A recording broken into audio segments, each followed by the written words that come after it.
Hello and welcome back to Automotive Tales. We are in the 944 again. So we did some check around and everything seems to be all right. We drove the car back home and the clutch didn't give us any further problems. So fingers crossed it was just low on fluid.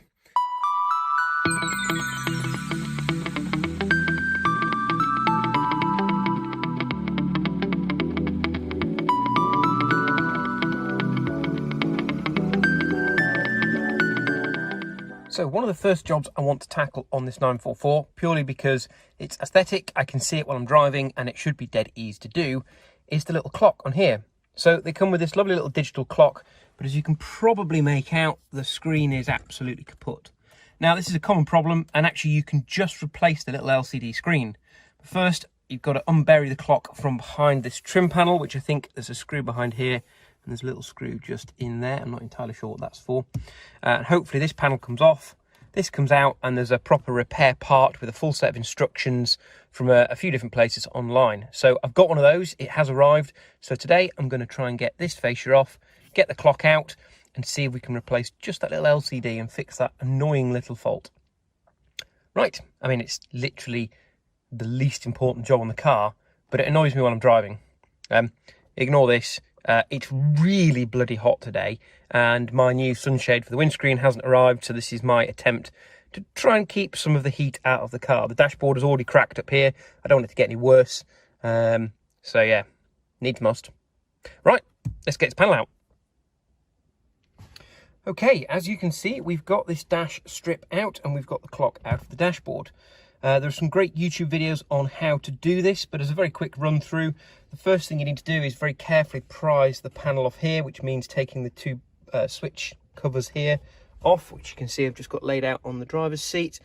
Very careful with these plastics, they're very, very brittle, especially with the age of the car. You then need to remove what I now know is called a rosette, which is this little round bit here, which sits just behind there, because that's got a screw within it. There's a further two screws over here. I've put them all back so I don't lose them. You can just see the rosette one there actually. And then round the corner here, you've got a screw in the middle of the panel here, which takes the cover on the end here off. And then you've got to remove all three of these countersunk screws with their little washers, being careful not to lose them. And it comes out complete with the vent. And then once you've got that, you can take it inside and put it on the bench and remove the clock. So that's what we're going to do next. Right, well, we have achieved the swap over.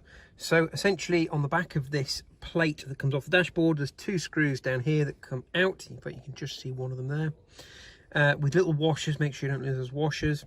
And then this white plastic bit comes off the back of the clock. There's a little clip you can see here, another one on the other side. And then the whole thing comes apart and you can replace just the LCD screen. The kit I bought also comes with a new light as well. So with that back together, this can go back in the car. I did do a bit of research. So the kit I came with, here you go, here's the instructions. I did do some research, £428 and 12 pence for the replacement clock. So I've saved myself a grand total of around £400 for a day's work pulling this apart. So let's get it back together. Here we go, back together. And we have a little clock that works. A little note, something I learned while I was doing this, I didn't know before, the rosette here, you turn it to the left just a few degrees and it pops straight out. And then turn it back to the right and it goes in.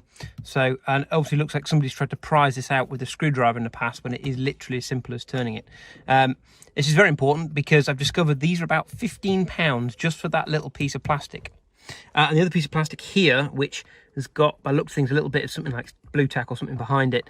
The two tabs that sit either side of here were broken on this when I took it off. It does appear to be staying put now, but I haven't managed to find a replacement for these. I'm not sure if you can still buy them or get anything that fits over that tab, so that's slightly annoying. If yours doesn't sit in place and the tabs are broken, you end up with the two exposed screws, which is slightly annoying. But yeah, that was a dead easy fix that saved me up of £400. So I'll put a link in the description below to where you can buy this particular repair pack with its really detailed instructions that walk you through literally stage by stage of rebuilding the clock. That's why I haven't covered it in detail, because these instructions are really good. The only thing it doesn't cover is how to get the clock out, which is why I showed you how to pull it all out by removing this panel over here, and then all the screws that sit behind here, and then all the ones round the side on here. So I know it's only a little cosmetic thing, but it's really nice to have a little clock in there. I also noticed, if I can remember how to get to it, you can turn it into a timer, so you can actually do lap timing with it, which is quite neat. I think technically they call it a chrono pack these days, but yeah, and that all works. Reset it and go back to the clock. How neat is that? I mean, it's not £428 neat, but it's neat nevertheless. Well, the dashboard looks great. Now the dashboard clock is fixed. Aside from the great big hole here, that's because the cigarette lighter looks disgusting, but that's where my dash cab plugs in, so I'm not that bothered. But the only thing left that bugs me is this little thing here. This is called the rosette. So this covers a little sensor, and if you twist it, well, it's not supposed to quite fall out like that. But essentially it's a little twist to release piece of plastic. Over the years, clearly people have prized this out with screwdrivers and made a mess of it. And it just kind of spoils the whole look of what is quite a nice dashboard. So my final piece of the puzzle is to replace this. I have ordered a new part. It has arrived. You can still get them directly from Porsche. And much like the actual dashboard clock, it is incredibly expensive. So there you go. There's the Porsche part number. And there is the tiny, weeny little piece of plastic that's going to go back in here. This cost me a whole £14 and 4 pence, which feels like a lot, but it will just tidy up this and make it look nice and neat. So that should be the nice little first niggling job done. So there we are, it's in. It's a little bit fiddly to get in because you've got to twist it, and these little bits between here are very thin. So top tip for you is if you get a small screwdriver in either side, and you can put a little bit of pressure then where it's quite thick there, which is enough to cause it to rotate and drop behind its clips, and it's in. So now on to, you know, the actual important jobs. Cool, that should be a nice camera angle to show my feet on the pedals. Right, let's see if we can start the cut. What the?